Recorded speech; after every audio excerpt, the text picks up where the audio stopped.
welcome to Two Boomer Women. I'm your host, Agnes Knowles. I've been talking with Boomer women for almost a decade now. Well, I guess I've been talking to Boomer women all my adult life. Reinventing myself several times along the way, though, but always focused on us, Boomer women. With this incarnation of Two Boomer Women, I'll be interviewing other women who have a message of interest for our demographic. If you want to hear about or learn about something specific, let me know and I'll find someone who understands us to talk about it. There's a contact page at twoboomerwomen.com. If you want to be a guest on Two Boomer Women, bring it on. There's an application form at the website too. Finally, this show is all about conversation. We women know its value. We know how to do it, and we must perpetuate the art form. So let's get started with today's show.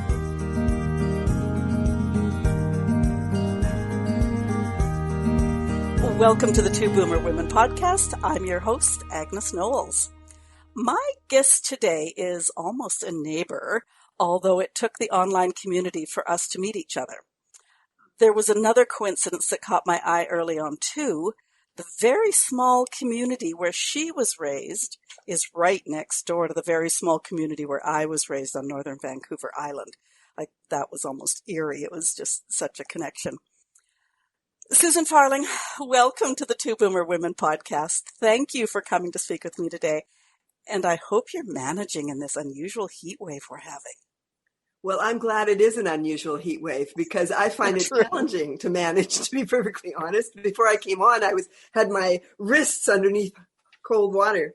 And I also am actually quite delighted with the North Island connection, Quatsino area. And I loved it up there. I loved growing up in the mountains and the woods. Right. And left when I was 17 for the big city. And it was, I think, a wonderful way to grow up in isolation like that, so-called isolation. It was interesting because when we first moved to Holberg, there was only the logging road, which was usually impassable except maybe overnight. So we'd fly into Port Hardy, drive to Cole Harbour, and then my dad wasn't in the Air Force, but he worked for the Air Force. So they would have the boat from Cole Harbour up to Holberg. And then, of course, Winter Harbour was next stop after that. So you would have... Well, Port Alice was only boats or planes. Of course. Yeah. Mm-hmm. Okay, I was thinking Winter Harbour for some reason, but it was Port Alice. Port Alice, yeah. Oh, okay. My girlfriend's sister actually still lives there. Oh. So, and one of my favorite, we're really getting on topic here, aren't we? One of my favorite campgrounds in the whole world is Marble River.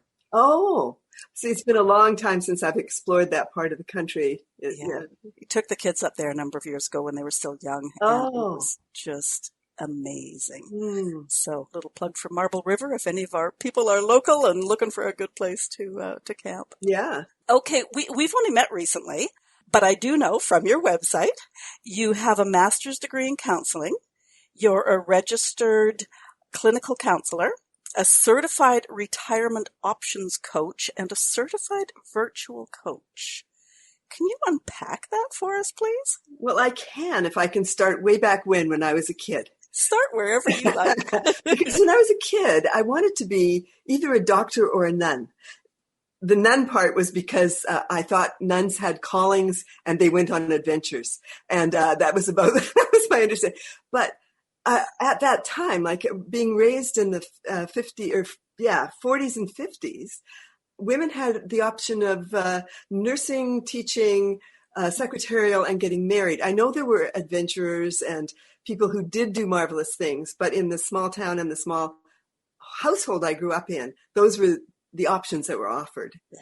And so I went to university and discovered art and focused on art as an undergraduate, which I loved. But by the time I was close to 30 and I'd worked in factories and I'd worked as a cleaning lady in the hospital and I, worked at a whole range of jobs, I realized I wanted something with more continuity. And I did go back and I got a nursing degree. And in that nursing degree, what I came to realize is that more than the hustle bustle of the hospital and the physical conditions, I was interested in the moment of connection that happened too infrequently, really, because I was always so busy. But I really loved getting to know the patience and their stories and their wisdom. And that wasn't necessarily what was on tap, really. For me as a nurse, I was expected to sort of tell people what was good for them, which just didn't quite fit for me. So I went back to school and got a master's in counseling, which helped me expand those moments into, an hour at least with a person, which really suited me and what I was loving far more. And so I had a 30-year career as a psychotherapist, and just absolutely loved working with a whole range of people. And I did a lot of postgraduate study in body-oriented psychotherapies. And so the mind-body connection, the mind-body-spirit connection has been of interest to me for many years. And towards the end of that 30-year period, I found myself wanting to write a book about what I'd been supporting people in. And I wrote a book that's now into its second edition. And I've retitled it, it's One Choice at a Time, A Counselor's Practical Guide to Lifelong Well-Being. Oh. And so in doing that, I wasn't even really aware I was doing it, but I was kind of turning my ship around from being a psychotherapist to wanting to specialize. And because I like the opportunity in transitions, and because of my age and because of what was going on with my friends, the retirement transition seemed like an obvious transition to focus on. So that's when I went back and became certified as a retirement options coach. And then I realized I want to work online. I would like to work globally. And the pandemic certainly, I've been working online now for at least a year, and I love working online. So the getting the virtual, the coaching training was an important part of that. Oh, that's great. Yeah. And how fortuitous that you had already sort of thought about that. Yes. So that you were perhaps just slightly ahead of the curve and not playing catch up now as we're all sort of coming out of the pandemic, yes. which I think a lot of people are doing. Yes. But yes. Today you're going to talk about ageism. Yes. Could you first of all define that for us and maybe give us some background on ageism? Like, has it always been here? Well, ageism is defined as a prejudice towards an age group based on age. So it can happen for young people.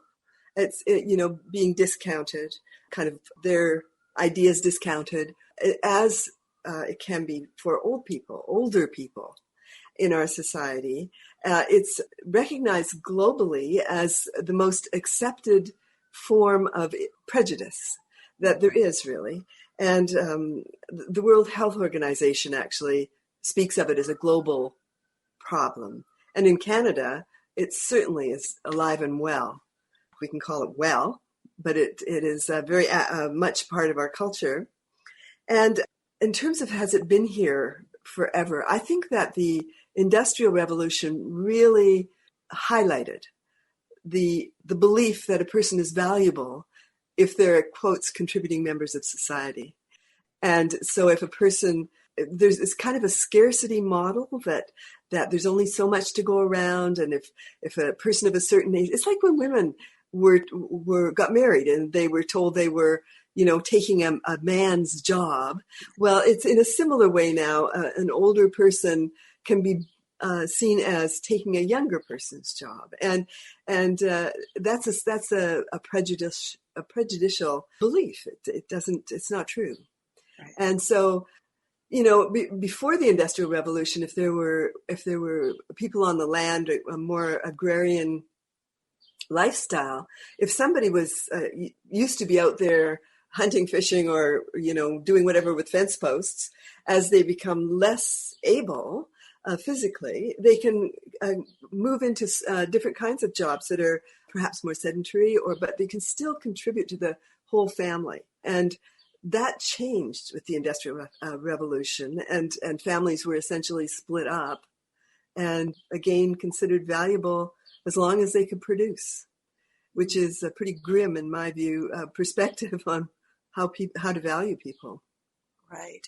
And especially when you think about some of those cultures out there that still do revere their elders, because they now have a special role in that family or community.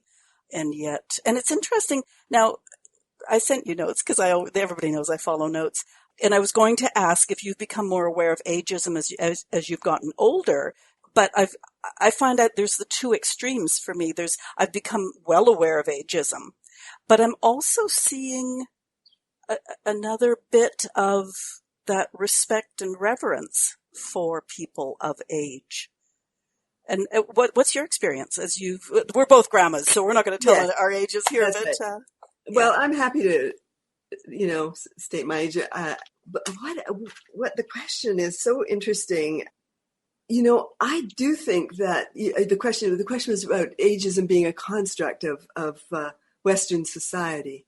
And I do think that as our particular brand of consumerism and valuing, quotes, productive work, meaning in the wage economy, as that has spread out, so has the more ageist view of older and younger people. But I do also agree that I'm also getting whiffs of wonderful appreciation and collaboration of younger people and older people. In fact, right now I'm working and collaborating with a community called Hello Bloomers, and they're a wonderful group. And the founders and the people who are creating the structure are 20, 30 years younger than I am. And they're interested in supporting participatory, aging as a wonderful part of our life cycle. Well, and I find too that as I listen to the news, I'm hearing things of like, oh, this dreadful thing that's been going on for 10 years. And I'm going, well, wait a minute, that happened 40 years ago too. And so maybe by drawing on our, in quotations, wisdom, I could see something like that. Now, just a little sideline here it's a road we're not going to go down today, but another colleague and I are starting something called Grey Ruckus. Oh. Which is for Canadian seniors. So, interesting. We'll keep track of that. Yeah. Okay, we're going to carry on with ageism here. Now, I was doing some research before our conversation today. I read a term you used in our correspondence, internalized ageism. Yes. And the writer correlated it to institutionalized ageism. Yes.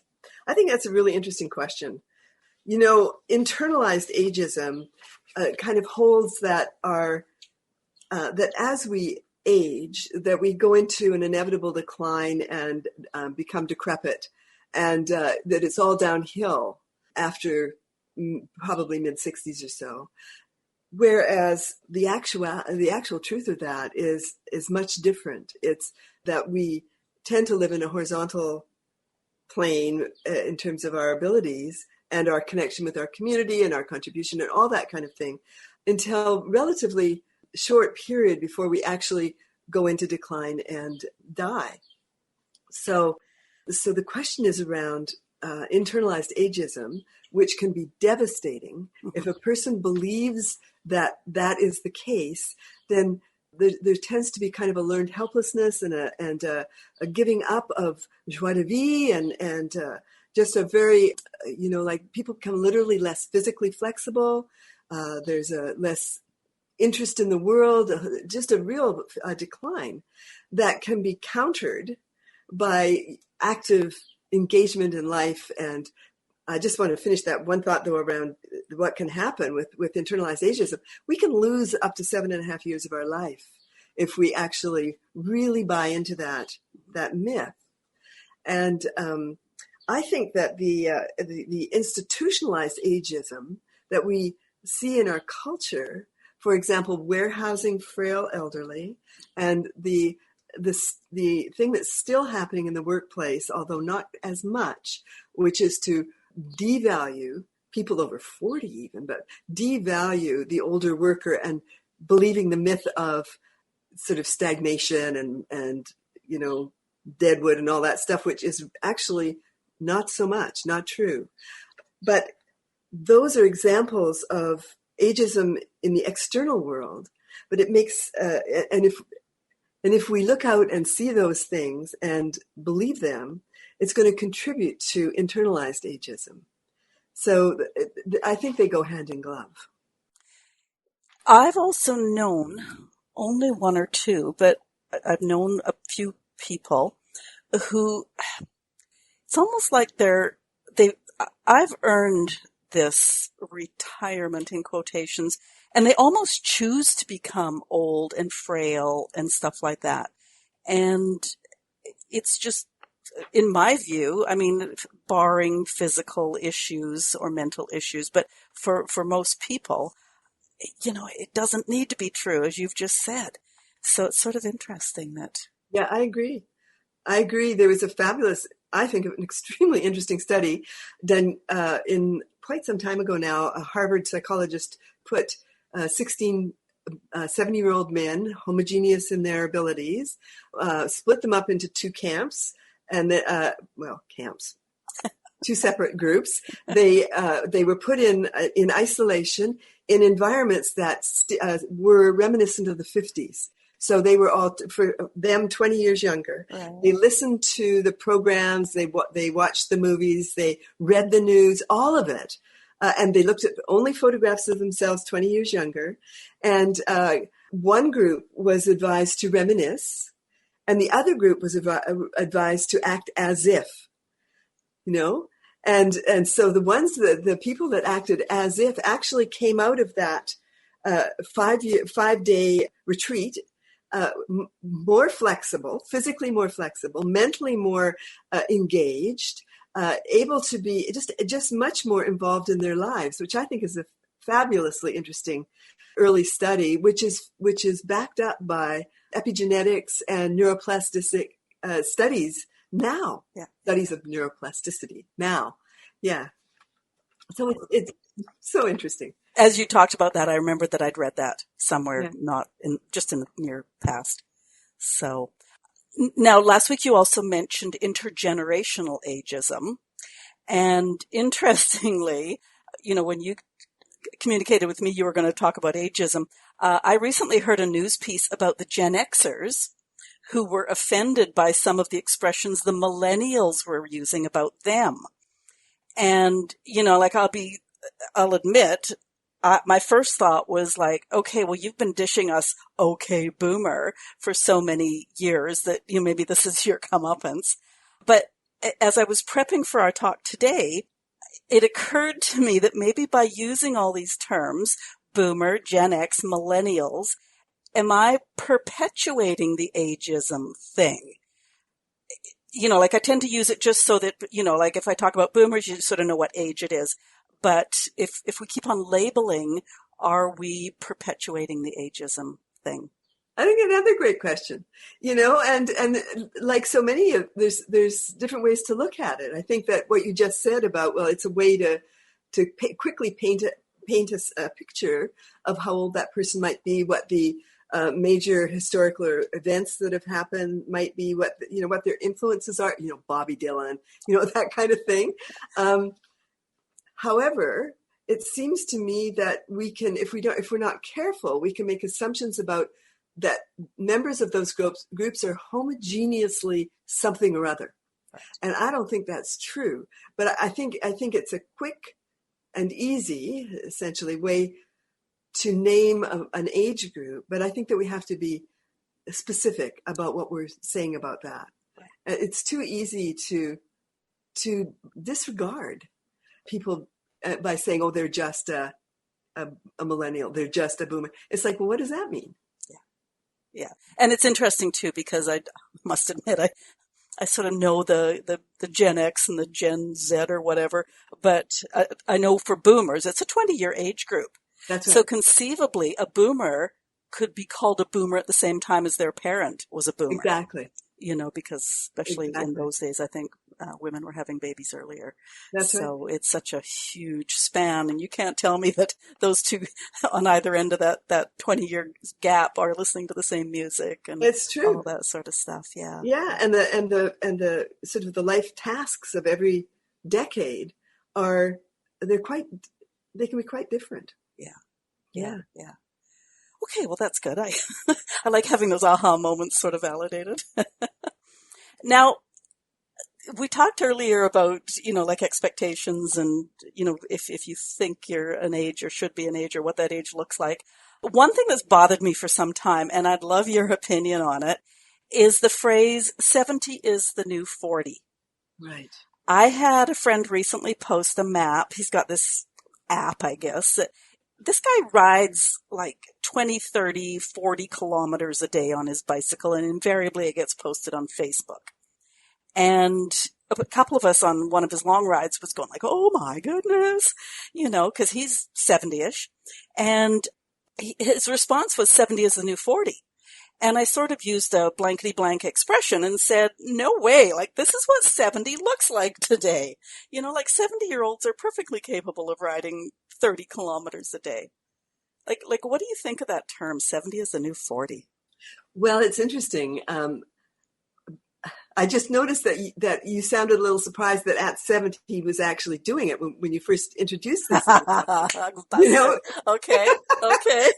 And, and I have to say that I too will bust myself, because I used to think when, people would say, I just can't believe you're whatever age, that I used to feel like, yeah, that's pretty cool.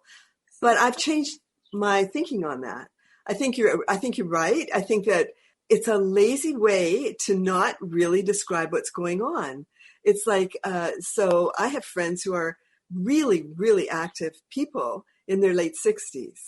And so I wouldn't dream. I mean, they would really get on my case if I said, wow, you're acting like you're 49, But sorry, go ahead. Well, I was just going to say, it's interesting you busted me on sort of, and maybe it's because I know this fellow, because my brother's in his early 70s, and he still runs 10, 14 kilometer runs. Like, this is just what he does a couple of times a week. And so, yeah. Okay, thank you for busting me on that. Yeah. What were you, did I cut you off too? Were you going to follow up? Well, it's interesting. There was something about, for me, I used to dye my hair, and I, tried to do it in a way that looked like it matched my face, but eventually I just stopped doing that. And at 70, I turned gray-white, and it was the most liberating experience, really. It just felt like I was finally able to say, yes, this is me at this age, and it feels great. I feel great about it. And I think I lost some of my internal ageism and grabbed my sense of agency in all of this. So, so that's just been a personal example. Well, and my speaking of hair is, I've got dark brown hair. I do not color it. If you look really closely, I've got about 37 gray hairs. And I often sort of say, well, my dad's genetics. And it's pretty clear it's my dad's genetics. Yeah. And I've had people laugh at me because they think I'm just joking. Yeah, right, you color it, Agnes. Or I've had actually somebody that I made the comment, and I wasn't thinking, obviously, I said, oh, good genetics or something, which this person took it to mean that because he had white hair, I was insinuating he did not have good genetics. So he raked me over the coals for that one. So hair, I think, is one of the most... Boy, are we touchy. I think hair must be one of the most obvious things of, like trying to define an age. I don't know. Well, when you asked if I experienced ageism, I started having gray-white hair very young, when my daughter was an infant and I was 41. And so I would be asked, oh, are you her grandmother? And so that was interesting to experience, Yeah. And the other just little things around ageism that I've noticed that are the sort of the gaze that doesn't quite look at me when I'm in a store or something, if somebody doesn't want to engage with me. And I think, okay, what is that? Is that about the fact that I probably look like your grandmother, or the dearie, or the sweetie, or the, all of those sorts of things. It's like how to address that without shaming somebody. It can be a very touchy thing. People think they're offering their kindness, I think, but what they're doing feels diminishing. It just does. And when I was looking after my mother as she became quite demented, I had an experience in the hospital with her where she was spoken to with absolute disrespect. And I was there to advocate for her, right bang, but it was an example of, the institutionalized ageism that I think we've experienced a lot of in this country because of privatization, although that was not what was happening then. That's just a little plug on my behalf. That's one of my bandwagons, trust me. Profit and care, they do not mix. They do not mix. No, and we profit differently by investing in caring. Yeah, and validating and honoring all those things, I was going to say something. What was it? Something triggered. Oh, personal experience. My mom was in care with dementia, and before she went into care, I did move in back to her town to take care of her. I bought a big house, had her move in with me, and one of her big rants was, because her name was Agnes Knowles, and I'm Agnes Knowles, she said, people are going to get confused. And I looked at her, and in the gentlest way possible, I'm going like, think they may be able to tell us apart. Secondly, I didn't name me. and thirdly, you've lived in this town for 30 years. I'm sure they'll know you, and I'm just the daughter. I probably am nameless. It was kind of funny. Nice. Very nice. So what other experiences have you had? Like, have you had very many sort of, even generationally? Generationally. Well, I'm just thinking, when you were younger, did an older person treat you, or did you see? Well, I'm aware of how I have had felt become aware of my own ageism, which has been a very humbling experience. Like, I remember as a woman in my 20s looking at a woman in her 40s who was clearly vying for a man's attention and just really feeling like scorned. And so that's me having been brought up in a particular culture. And also this is part of what's really propelled me into really understanding this better, is that I had ageist thoughts towards people who were over 80, and that they just weren't interesting, or they just just that kind, I just flattened them out. And I've had to essentially grow up around that, and come to recognize the incredible richness of all of us at any age and stage, 60, 70, 80, 90, 100, so, I'm kind of, I feel like it's part of my personal, and it's almost like a mea culpa in a way, to really expand that understanding in in the work I do. Well, and I think, if any young person tried to deny a bit of ageism, and maybe I'm just spouting my own guilt here too, but when you're in high school, aren't your teachers old? Oh, no kidding. And I wasn't going to live over 30. Yeah, there was no point. Surprised me at some level. Yeah. But it also amazed me when I got into my 30s to realize that some of my teachers weren't yet 40. Oh, I know. So they were probably fresh out of teaching school, but they still were old because they were adults. That's right. So, yeah. Wow. Yeah. Yeah, it's pretty interesting when you start really looking at it, sitting back here and looking out there, but also doing a little bit of introspection. Yes, and that's the internalized ageism stuff, where anytime we say an unexamined, I'm too old to do that, or that's not for someone my age, or it's too late for me, or those kinds of things which can just slip by so fast. It's just important, I think, to get a filter on there to filter out and then look at, now, is this true? Is this really true? Can I really not get on a paddleboard and paddle? Is it really too late for me to kayak?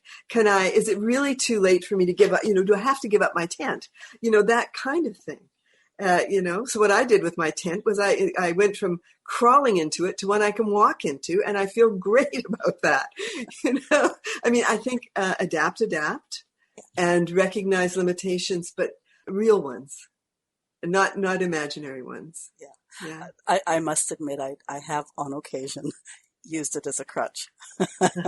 Sure. I do not want to work night shifts anymore, so I said I'm too old to sleep around. Yeah. Well, on that note, it's well proven that night shift is deadly for all of us. Yeah.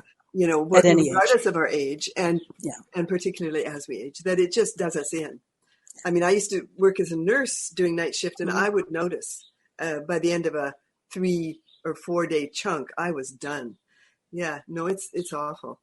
So how are you actively pursuing then within your business, your current business, ageism?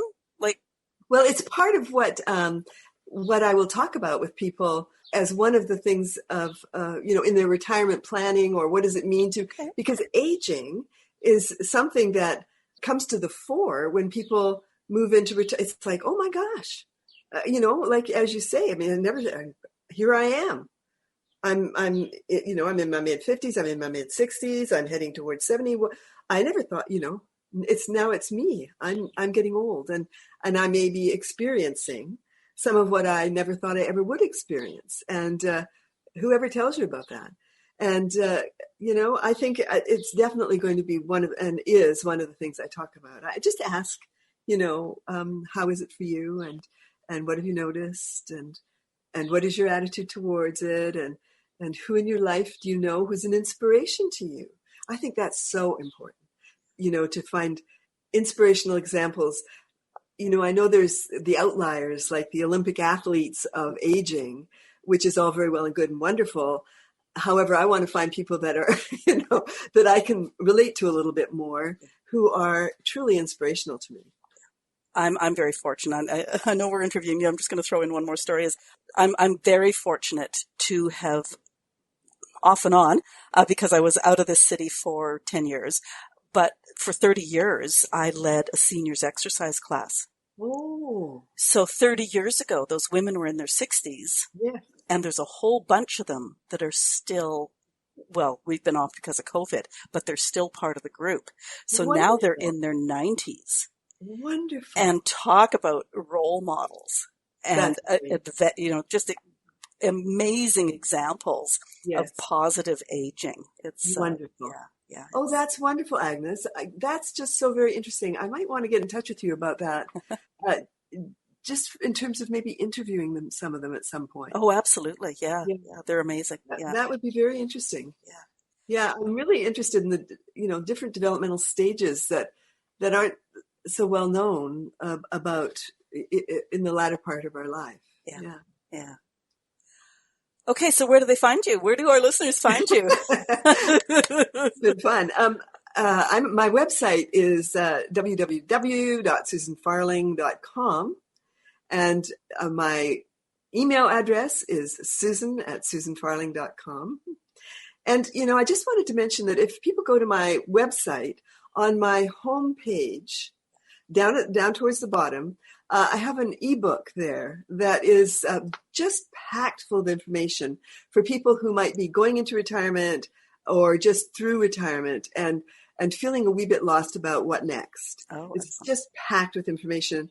And it's called The One Big Mistake Even Bright, Savvy People Make About Retirement and How to Avoid It. Okay, is that a free download or is there a small? It's a free download. Oh, wow. Okay. So I will put all of the links, and I may just put, if it's on the homepage, though, I guess that's all they need. It's on the homepage, and all they need their address and their email address and their name. Yeah. And they can download that, and it's, as I say, it's packed full of information. Oh, I'm going to go there right as soon as we're done. Can we finish up? No, I'm just kidding. Okay, now you have a program called Finding Joy in Retirement. What is that? I do.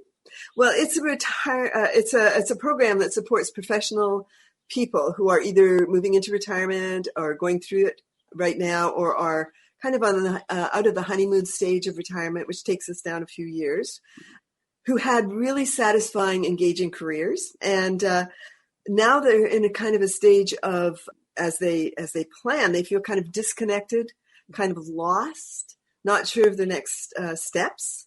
And I help them create a plan for a fulfilling retirement that's based on what really matters to them uniquely. And then, so that they can have that retirement that they want, that they've worked so hard for. Whether it's one job or 5 jobs, usually it's been at least 30 years of work. And they may decide to go back to work after this particular retirement. People do retire several times sometimes now. But it can be very helpful for that, again, that transition, which is that place where we just don't know what's next. Right. And that's on your website too, is it? Like information about that? Yes, it is. Yeah. Mm-hmm. Okay, good. Okay. I'll put all those links in the show notes. Okay. Listeners, if you have any comments on today's show, leave them where you listen to podcasts, or you can always go to twoboomerwomen.com/join-the-conversation. We always appreciate any stories you want to give us. It does help us grow, so thank you. Feel free to share this episode with anyone you think is interested, and at our age, it should be everybody. Don't forget we have our new feature, Manly Monday, on the last Monday of the month. And my co-host, Marsu Laika, used to be able to hear her voice like a year ago, is returning from time to time on alternate Mondays to share some of her award-winning stories and recollections from her time as an investigative reporter/producer. Oh. She's pretty amazing. If you know someone who would make a great guest, send them to the Two Boomer Women website, and there's an application form there. Susan, have we missed anything? I don't think so. It has been a lot of fun, Agnes. It's just been great. I've thoroughly enjoyed myself. Thank you. Thank you. No, thank you so much. Yeah, ageism can often lurk, shall we say. Yeah. And it's good Pervasive. to learn. Yeah. So it's good to learn more, and especially from a professional, in so many ways. So thank you. You're more than welcome, and thank you. Have a good rest of the week.